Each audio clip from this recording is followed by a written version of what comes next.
Okay. Hello, Black Eagles. Welcome back to the Black Eagles YouTube show. As promised, today we are going to talk about a potential new signing.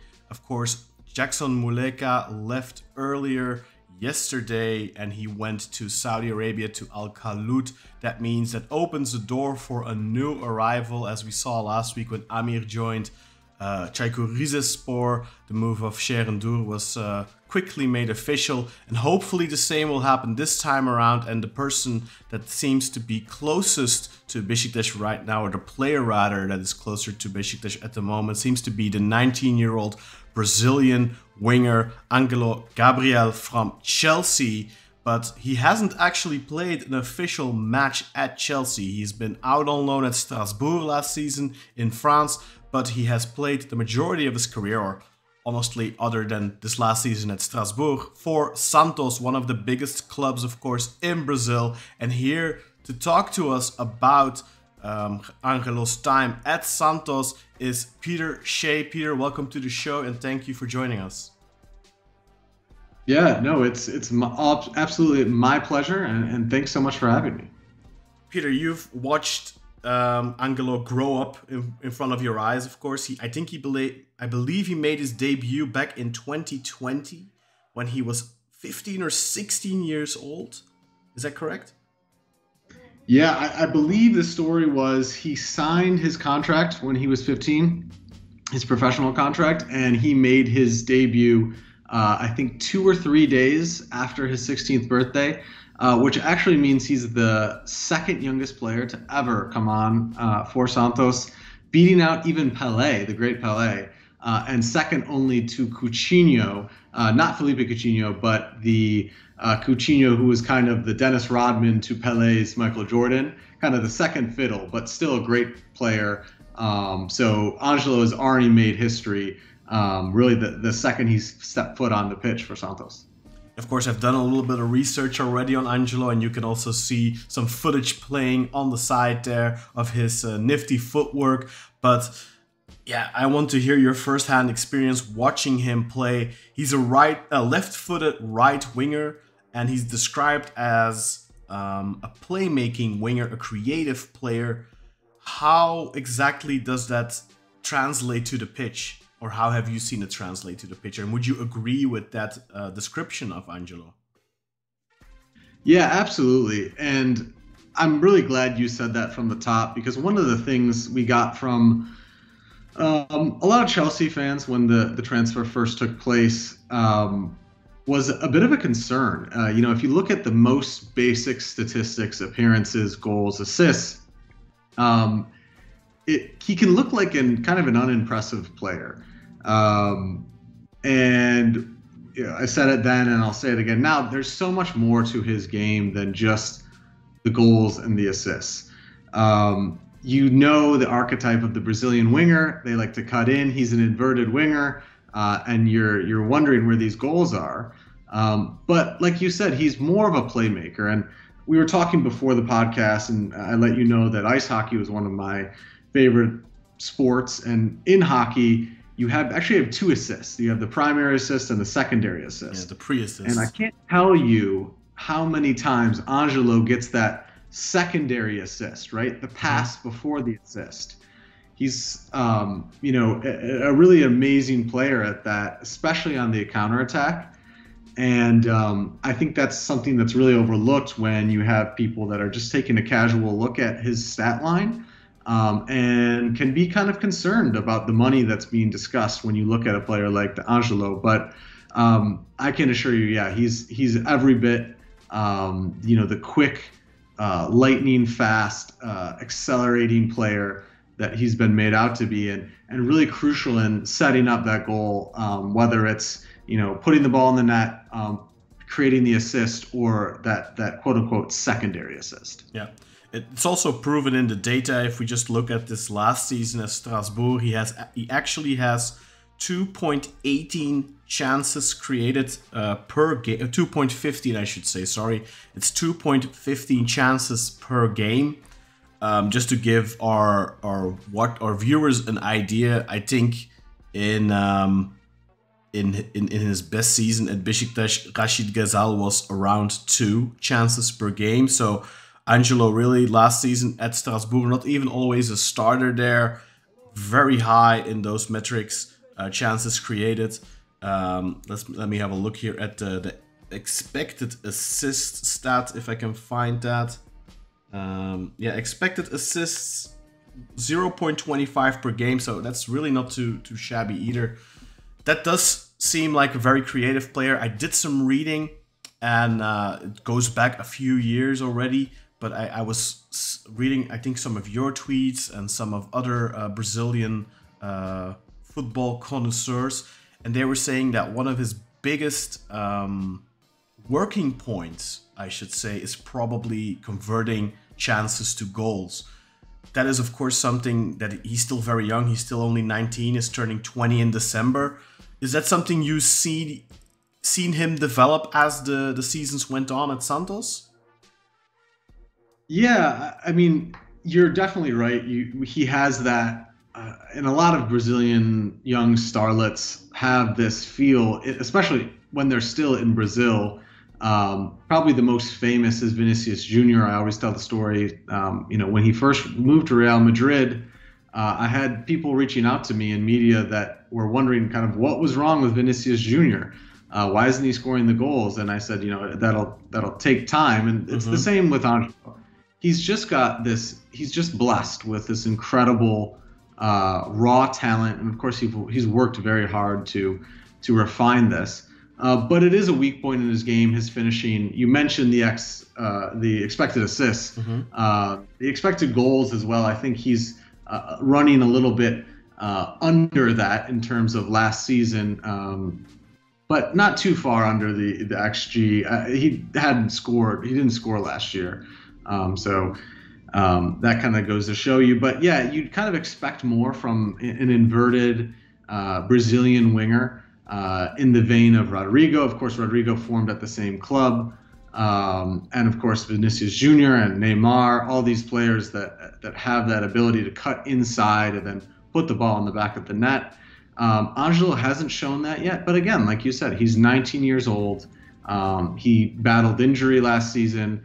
And I think it's really going to be exciting for him to possibly be playing for a club that is in contention for the title. He's not going to be the underdog every week like he was when he played for Santos, and when he played for Strasbourg last year. They finished 13th. So there was not a lot of weeks where Strasbourg would have been the favorite, controlling the play. So I'm hopeful with, the ball at his feet a little bit more. He'll get more chances and get more chances to develop that finishing touch that I think you've rightly pointed out that he's been lacking. From just watching him play, how would you describe his style? What makes him stand out on the pitch? Is there something that really you could maybe liken him to another player that he reminds you of, or anything like that?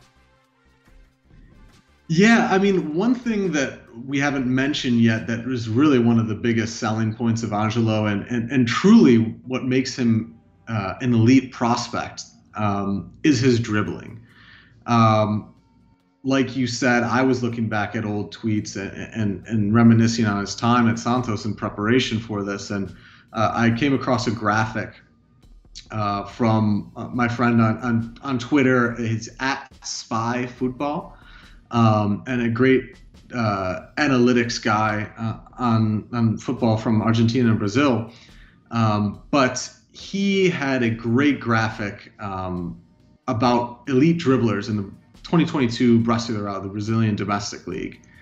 And you had this huge cluster in kind of the middle bottom left, and one far point out in the top right to emphasize his consistency and the effectiveness of his dribbles. And that far off point was Ângelo, beating other wingers like Everton Cebolinha, Copa America winner and national team player.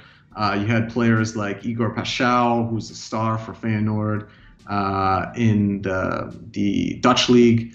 Hulk, even the former Porto star and Brazilian national team player. So, he's not just beating out what Europeans might call cocoa farmers, or this certainly is no farmers league. Ângelo was an elite dribbler in quite a technical and fast-paced league, and he still is. I was looking at some of his stats compared to some of his rivals in the French league as well. So I think that's really what defines him, places him a cut above a lot of some of these other Brazilian wingers, and can make up for where he may fall short in the finishing department. So really the dribbling aspect is my favorite, and I think his best part of his game. As far as comparables, it's kind of hard to say. So many of these Brazilian wingers, yes, exactly, that is the graphic that you've got up there now. So many of these Brazilian wingers have this, the tendency to go for goal, and so it's kind of hard offhand to think of a winger that might not, be that scoring winger. So you might have to give me a second or two to think back on that. But again, I think with some refinement, he really could be that player that can be more reliable in terms of scoring goals, especially for a much bigger club than he's kind of played for in the past. And in terms of link-up play and finding his teammates, I saw some references to some other players. I've forgotten their names now. I think the abbreviation was ML9. Is that correct? And then was it David? Sorry? Yeah, Marcus Leonardo plays for Benfica now, a striker. Again, another jewel in the crown of Santos. I think most people will know that Santos has an incredible reputation for producing these young players and in time, exporting them all over the world. You think of Rodrigo, you think of Neymar, but also Marcus Leonardo and another striker, David Washington, who also signed at the same time for Chelsea. Caught in the incredible just array of talented players that Chelsea have acquired, that who knows what's going to become of all these players. Mm-hmm. But yeah, see, he's been great. And really if I could just maybe paint a picture of kind of the classic Ângelo play that he was so well known for, is either on the counterattack or from a defending corner, where kind of the archetype play is, a defensive player makes a stop, the ball finds its way to Santos player, they get it to Ângelo, and it's just off to the races. He'll charge down the field, and then of course at the time there might have been another pass to a midfielder, and then a dink to Marcus Leonardo standing back door, just for a tap-in goal. Mm-hmm. So really that quick transition play, he can be that link from the defensive side of the field to the offensive side, and is oftentimes just a pass or two away from putting the ball in the back of the net. Would you describe him as a player that's maybe a couple of steps ahead of most of the players on the pitch? We have a player right now, we just got him from Benfica actually, Rafa Silva. He's a Portuguese player, and he hasn't been playing for us very long. He just played his 4th game today, but you can just tell that he's always a couple of steps ahead of even his teammates, but especially the opposition. Is that something that Ângelo has as well? Yeah, I think that's pretty fair to say. And one of the few criticisms he got at his time is, sometimes he can be too far ahead of the play, which is to say he's cheating a bit, right? He'll cheat on defensive responsibilities. Already on his mind is the counterattack, which I think is one of the few things that he was criticized for during his time at Santos. Although he probably got a pretty easy ride, given that he was this what we would call a menino de villa, or village boy, an academy graduate. but definitely someone who is ahead of the play, thinking about, that transition from defense to attack. But also someone who doesn't always need to be ahead of the play. He doesn't need to kind of big brain it and overthink it, because even if he's caught off guard or a play develops that is unexpected, he's got the pace, he's got especially the acceleration, and he's definitely got the technique to dribble past opposition players, and really just blast past them, run down that right corridor, and then start addressing fellow teammates or looking for options for crosses or cutbacks. So he's a player that is oftentimes ahead of the play and ahead of the game, but also has that skill that he doesn't always need to be. Okay, we've heard a lot about the positives about Ângelo so far, and we have maybe heard a little bit of a negative in the terms that he still has to develop his goal scoring aspect of his game. But I don't necessarily consider that a negative. But what would you say are his weaknesses, his flaws? Where does he still come up short, and what does he have to work on more? I think you've already kind of touched on it a little bit just now. Yeah, I think the finishing is probably what people would say first and foremost, just simply because of the stereotype of Brazilian wingers and their scoring abilities. The defensive aspect I touched upon as well. He's definitely an offensive-minded player, not really a wide midfielder that's going to track back and make impressive tackles, but I think that's kind of modern football anyways. One other thing that I'd say is, you mentioned he's a left-footed player, and I think like a lot of lefties, they tend to be heavily lefty. Mm-hmm. And I think that at times you almost wish he was either on the left side, or that he would take, he would develop his right foot a little bit more. Oftentimes, I mentioned that kind of cut back play that he would love, not necessarily cutting in and putting the ball on his left to shoot for goal, but cutting in and looking for a pass with his left foot. I think maybe development of that weak foot has a bit of way to go. I didn't catch too much of his time at Strasbourg, so he could have helped. He could have developed that a bit more in Ligue 1. But from his time at Santos, I know he really favored that left foot, and I think that was one way that defenders would shut him down is, kind of cutting his left foot off, mm-hmm. And not allowing him to kind of turn and face the goal or the width of the field. So that I think is something where he could definitely improve, but. Again, this all needs to be under the umbrella of a context of the kid's 19. He's a teenager. Yeah. And he's really just getting acclimated to Europe. He's been to England, to France, and possibly now to Turkey.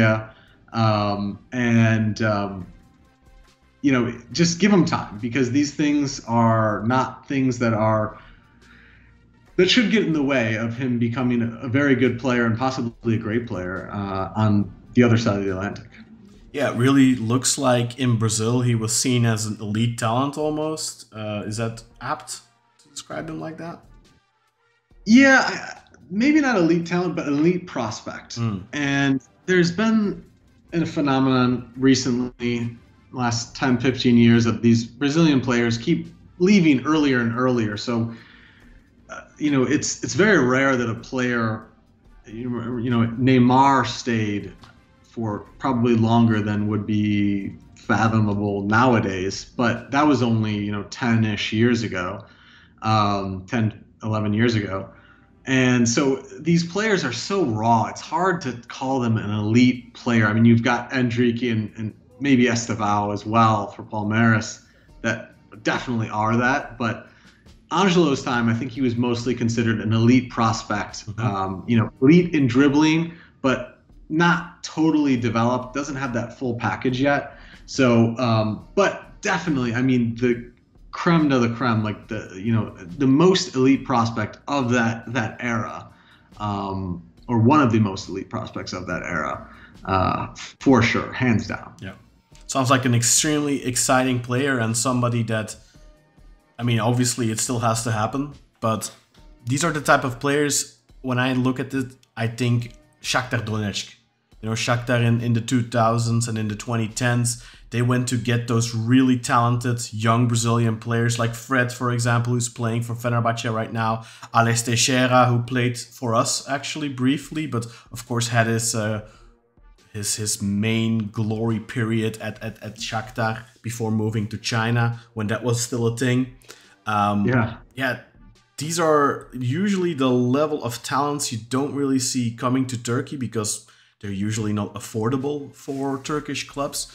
And it's almost a pity for most football lovers that a club like Chelsea is going out and hoarding talent, because that's just what they're doing. They're hoarding talent. Right now they're looking to offload a lot of players without even giving them a second look. It seems almost unfathomable that you sign a really, hot prospect like Ângelo a year ago for 15 million. You loan him out, and then now they're already looking to get rid of him, not just on loan, but they're actually trying to push for a sale, which is really hard to understand. But I think for Beşiktaş and clubs like Beşiktaş, this is an opportunity to get a talent that they probably would not be able to get otherwise, thanks to Chelsea. Would you agree with that?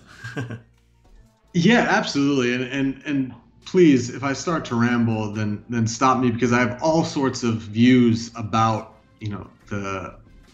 these transfers of these young Brazilian players. I've already made mention, a lot of these players are signed before they can even legally leave. Estevão, the Palmeiras player, Arnie signed by Chelsea. As soon as he turns 18, he's gone. We just had Endrique, days after his 18th birthday, signed his professional contract with Real Madrid after being a star for Brazil and Palmeiras. And those Endrique, we'll see how that turns out. But Vinicius Junior, Rodrigo, same thing. They're the success stories. But for every one of those, there's a player that also signed for Real Madrid from Flamengo, René Jesus. Spent years on loan in Italy, and I think for Girona, I want to say, in La Liga. Oh yeah. They're also a satellite club of, I want to say, Manchester City or something. Yep. I think they're in that in that wheelhouse. Yes. Yep. And he hasn't found a spot to fit. You also had a Santos player alongside Ângelo called Caio Jorge, who played a huge role in us going to the equivalent of the Champions League in South America, Copa Libertadores, the final in 2021. Well, actually, it was the 2020 tournament, but it was delayed. He went to Juventus and didn't quite pan out there, went on loan to Spal in Italy, and then is now back in Brazil. Yeah. So all that to say that, I think that it's a shame that these clubs, these mammoth clubs, are signing players from Brazil without much of a plan, right? Yeah. Especially, you saw that with Chelsea. I think you saw that with Juventus a little bit. Real Madrid, I think a lesser degree. Barcelona with Vitor Roque. This is one of the most talented strikers coming out of Brazil last year. Yeah. And already gone, I think, right? Yeah, I think they want to move him on already after a half season. Hardly a chance. This guy was supposed to be the tentpole of Barcelona's future.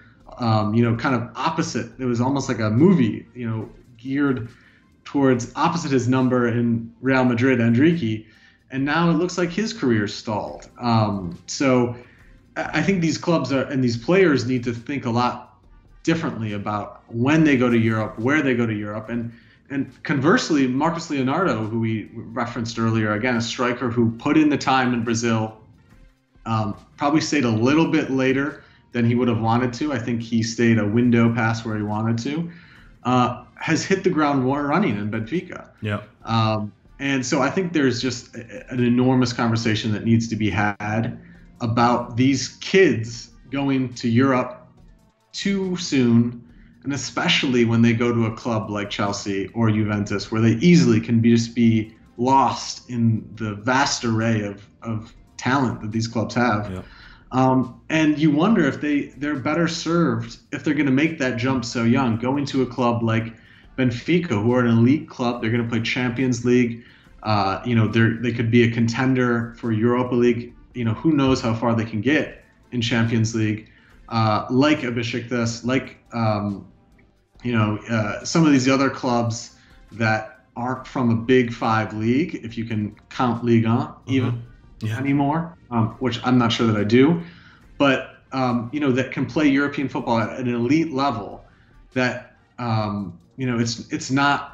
it's that they're not going to get lost, right? They're going to play a huge role, even though they might not start. They're going to develop further. Then, if they are ready, if they can make that move to that upper echelon, then by all means. But I think you're right that it's other people's losses. Chelsea in this situation is, I think, our gain.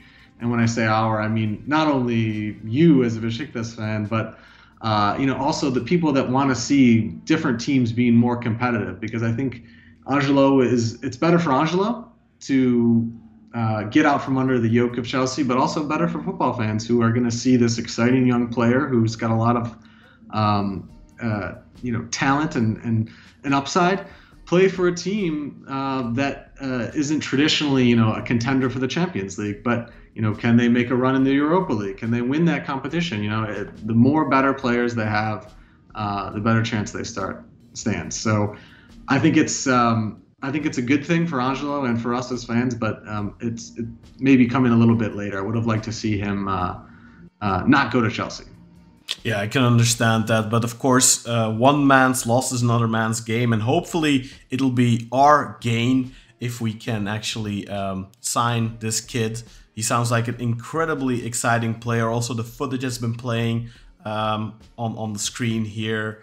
Fast, quick, agile, a very good dribbler. And, like we said, the data also shows that he is a great creator. So that's definitely something that Beşiktaş could use on that right-hand side to maybe complement Rafa in terms of creating and having Beşiktaş being more lethal from multiple facets of the game.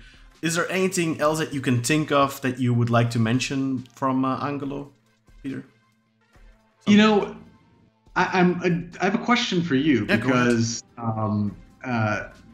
a two-part question, because I'm interested to see where he'll fit up in the lineup. Again, I'm not a huge Super League watcher. I'm not a huge Beşiktaş watcher. I understand there's the Kosovan guy, Rashika, I think is his name. Yeah, that's right. Yeah, on the right, who people are very excited about, and I know that he's a pretty decent player. And I'm wondering, how they split the duties on the right with him. And then also, I was very interested to see Ciro Immobile join Beşiktaş. Really like that move. Such a good player for Lazio through the years. And I think the criticism of his, and it's kind of ironic due to his name, but he's not the most mobile, player. And I wonder if he would be a good fit playing alongside Ângelo, if that could kind of, play on both players' strengths.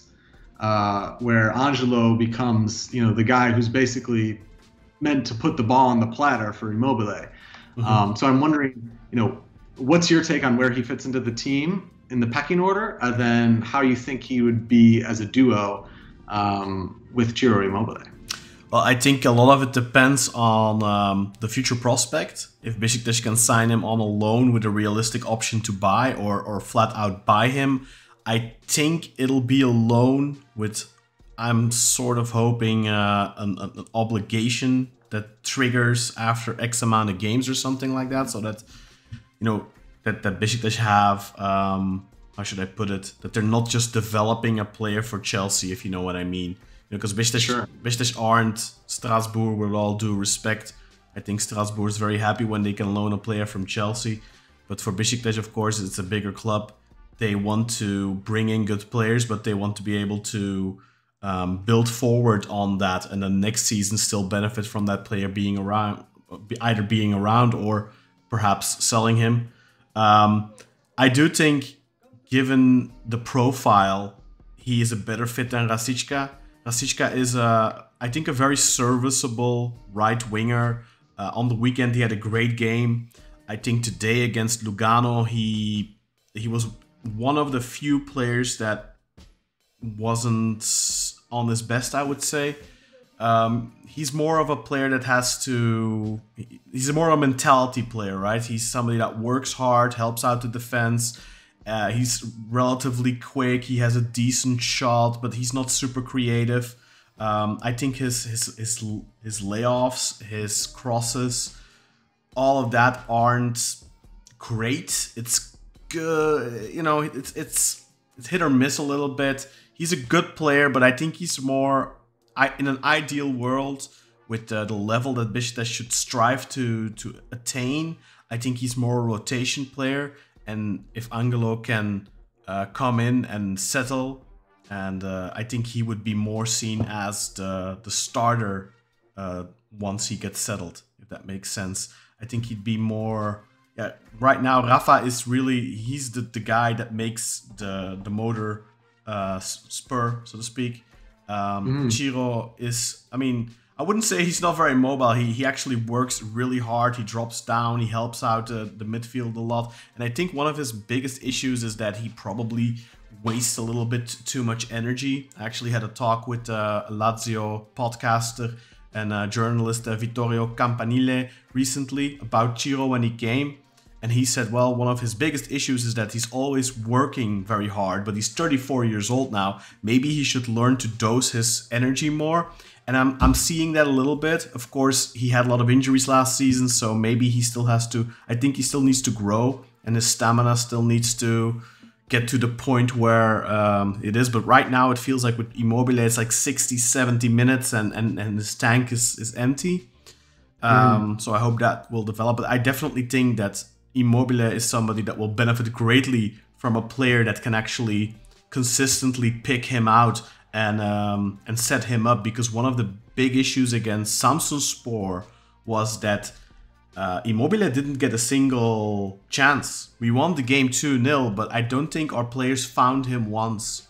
And then against Antalyaspor on the weekend, he scored twice. Both chances he got, I think he scored. I don't think he got another chance, so he was very lethal. Against Galatasaray, he scored twice as well, and he missed one chance. But I definitely think that there's more need for players who can easily find him in the box. So the way you describe Ângelo, the way I am, the information I'm finding on him, how he's being described and all that, that does sound like a player that could greatly benefit Immobile and could make a good duo. And not just Immobile, because I think Rafa Silva is another player that makes incredibly intelligent runs in behind. He's always finding spaces, the pockets of space, and he's an extremely tricky player for opponents to keep tabs on and to mark. And I just think with another player that's perhaps a step ahead of the opposition, who sees those spaces as well and sees Rafa make those runs, I think that could be a match made in heaven. But of course, we'll have to see if he comes and how it pans out and whether he can settle. But Brazilians generally do really well in Turkey and settle in well in Turkey. I think Alex de Souza, did he play for Santos at a certain point? I know he played for Coritiba. I think he may have played for Santos. I'm not 100% sure. I think in 2006, when he went to Fenerbahce, or 2005, I'm not 100% sure when it was anymore. I think it might have been from Santos, but I'm not sure. But yeah, generally speaking, Brazilians do really well in Turkey and love life there. It seems that it's easier for them to settle in Turkey than in some other more European countries, if that makes sense. Yeah, I totally agree, and I think you're right. Alessio Souza played for Santos um, in that era. I don't know if he left directly for Fenerbahce from Santos, but that sounds right to me. Another thing that I just kind of thought about when you were speaking about some of the other players, and I'm not sure how many other, if any, South Americans Beşiktaş has, but Gabriel Paulista plays for Beşiktaş. He's oh, that's right. Yeah, of course. He used to play for Arsenal, Valencia, half a season Atletico Madrid last season, and he's sort of the defensive leader already. He only arrived this summer, but he's already become the defensive leader. I'm just trying to think. We have Jetson Fernandes, who's Portuguese. Rafa is Portuguese. Yes. So while they're not South American, they speak Portuguese. Al Musrati played many years in Portugal. He speaks Portuguese, so there's going to be a lot of players that actually speak Portuguese in the team that will make it a little easier as well for him to settle in, I think. Plus another important thing, what I think could be beneficial for a guy like Ângelo and any talented Brazilian ever coming to Turkey really is there's still a foreign limit. It's not as strict as it used to be, thank God, but Turkish clubs are only allowed 14 foreigners in their squad and 12 in their matchday squad. So if you join a Turkish club, your chances of playing are a lot higher, I think, than when you join a club like Chelsea, where you'll just be stalled in one of the many affiliated clubs or whatever.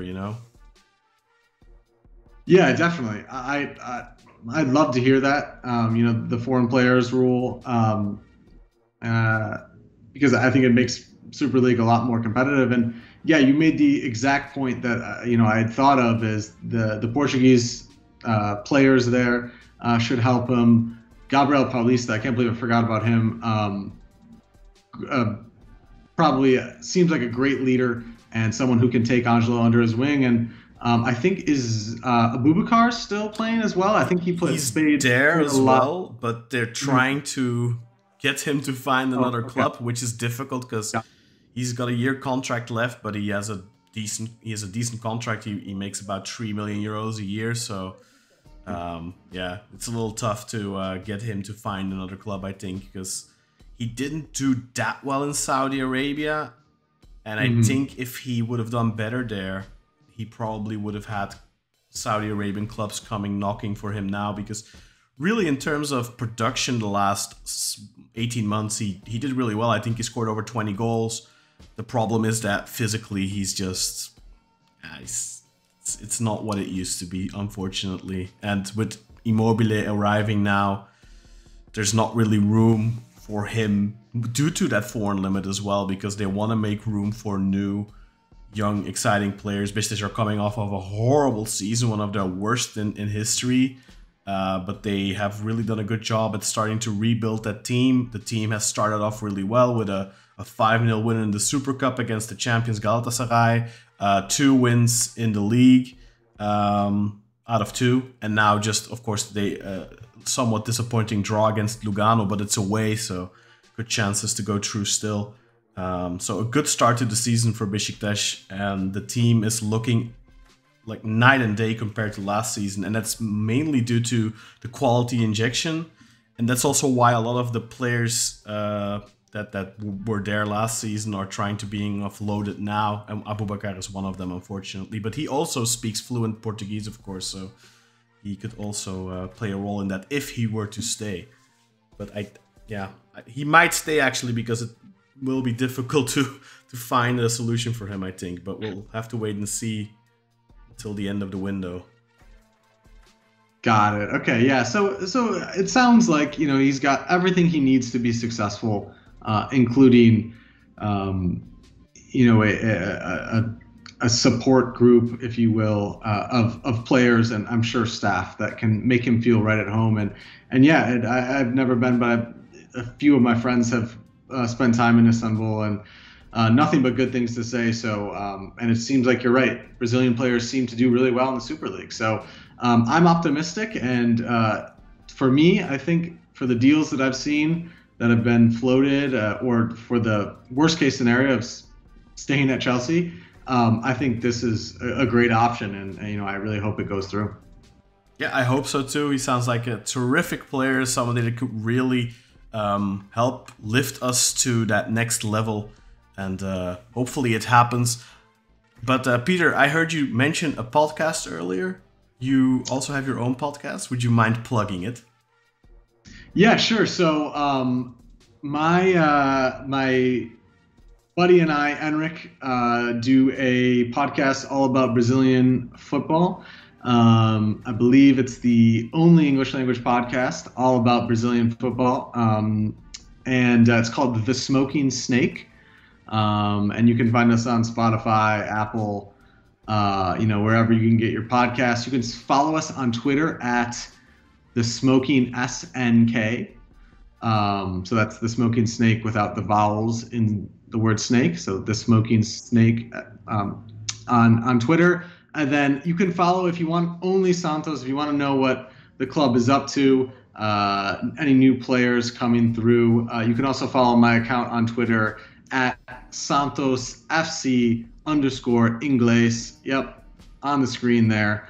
And yeah, I tweet on a daily basis about just the goings-ons at the club, the games, players, prospects, everything like that. So yeah, go ahead and follow me and take a listen to the podcast if you have any interest in Brazilian football.